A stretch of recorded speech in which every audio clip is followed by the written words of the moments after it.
and labor at the same time. But God is going to speed up the spiritual birth for you.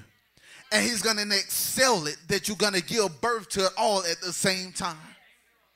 Don't miss the call. Even though you didn't ask for this. Sister Pam, I don't even know if you asked to be a praise and worship leader, to be a dancer.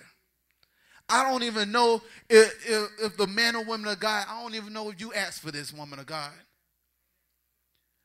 What do you do when God gives you something in your spirit and in a dream that you didn't ask for? Do you yield to it, or do you just throw it away? What do you do for the things that you didn't ask for and God says, here, go anyway? I'm going to give it to you. It's your job to work it, and I'm going to manifest it.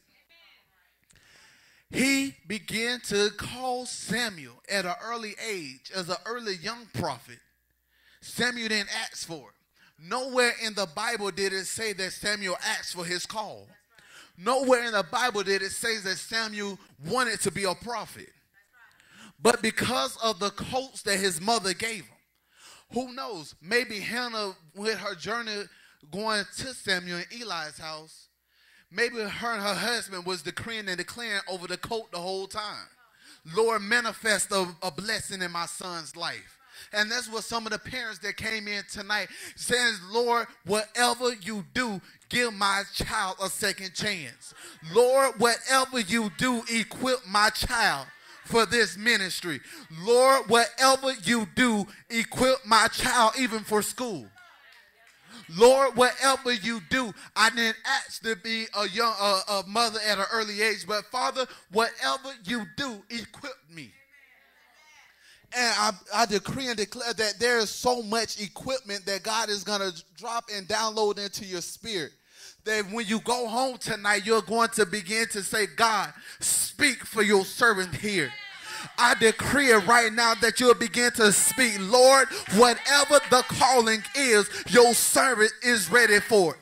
Whatever you decide, Lord, here am I.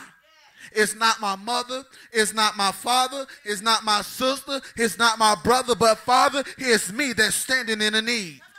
It's me, Father, that is ready to do your work. If my brothers want to persecute me, if my father want to get rid of me, whatever you decide to do, Lord, here am I standing in the need. Lord, if you decide to bless me, Lord, here I am.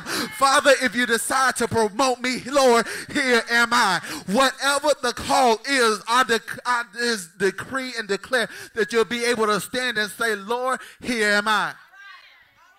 I just dare somebody to say it right now, Lord, here am I. Oh, y'all should never did that. The devil madder than hell right now. Lord, here am I.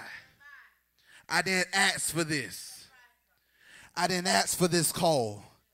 I didn't even ask to be in this place. Lord, all I wanted to do was just play football with my friends, and all I wanted to do was play basketball. But Father, you set me aside and you began to lay your hands in my mouth and birth yourself in me, and I didn't want to do this. I didn't want to do this, God. God told Samuel, behold, I'm going to do a new thing. Even though you didn't want to do this, I have already preordained. Even before your mother got on her knees and prayed, give me a child, I had already preordained for Hannah to give you to Eli. Whether Hannah wasn't capable or able to raise her own child, or was it because God told Hannah to give Samuel over to Eli for the proper prophetic training? Whatever it is, New Jerusalem member that is here, I'm telling you, we are under the proper training. Our pastors are not one that will hold the ministry or hold behind here just for them. But they're teaching, training, motivating to the point where they can sit aside and say, look at my son. Look at my daughter. What a job well done. I'm telling you, tonight, women of God, even though you didn't ask for it. Accept the call. Accept the vision. When you go home tonight and you begin to hear God call your name. Because some people, they only think that the pastors only can hear from God. When Jesus ripped the veil and the veil came down, we was all able to hear without calling on this woman of God. They are able to be set aside to pray on our behalf. And we should be able to pray on their behalf as well as our behalf. And God will begin to speak prophetically to us. He will be able to say, Sister Pam, go for it. Make her run for it. Tell the woman of God to be encouraged.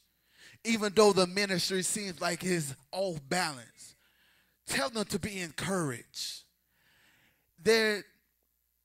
Even as I attended the Prophetic and Dream Institute from up under Dr. Spencer, there are so many ways that you can prophesy. Because everybody is not able or capable to walk in this office of a prophet. There's simple prophecy.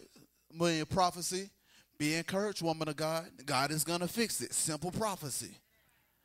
There's word of knowledge, which is also prophecy. There's even, Sister Pam, woman of God, you looking real good today. You look like you $1 million. You just prophesied. You just prophesied.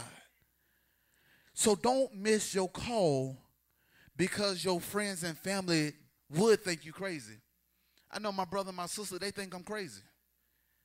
But now that they see what God is really doing in the midst of the family, they see how God is so worthy to be praised and adored, and how he's raising, me up and raising up some more of my family members.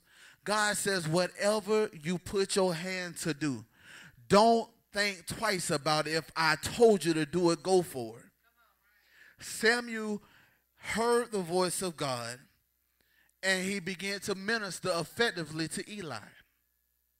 So whatever, I'm just about done. I'm almost out of time here. But I just want to decree and declare that New Jerusalem, we're called to be chosen. We are a set-aside people doing the kingdom business. And to whatever we put our feet to. Even today, Brother Tavius and Elder Moore, we got together, we laid hands on the building, and Tavius, he looked at me, he was like, preacher, you crazy. But I know what I heard God say, go lay hands, proclaim the building, and I'm going to send millionaires to make the job easy. And I decreed in my spirit that God will cause millionaires not to sleep. So it won't be a burden on the ministry. I decreed and declared that God will cause millionaires not to sleep. That they'll be tossing and turning. Who is this Lori Farmer? Who is this James Farmer Jr.? I have to find their ministry. And God said if I did it, he just brought it back to me as I was, matter of fact, we went to eat lunch, and he brought it back to me. He said if I did it for Pastor Zachary Timms, why can I do it for Pastor Farmer? I said, Lord, you're more than able, you're capable to do it. And I'm just here, like I said, I'm just about out of time. I want to minister to those that God told me to minister to.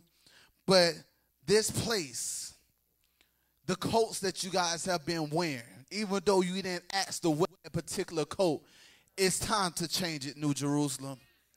That coat don't fit on you no more. The coat of you not wanting to get on your face and pray, it don't fit on you no more. That coat of being broke don't fit on you no more. God is switching your coats tonight. He's giving you a new anointing tonight, New Jerusalem. The outreach, he's giving you a new anointing to reach souls.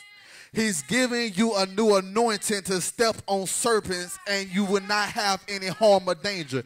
Youth, he's giving you the anointing to go forth. Minister to your friends and win souls. For the kingdom of heaven suffers violence, but the violence taketh by force. We're taking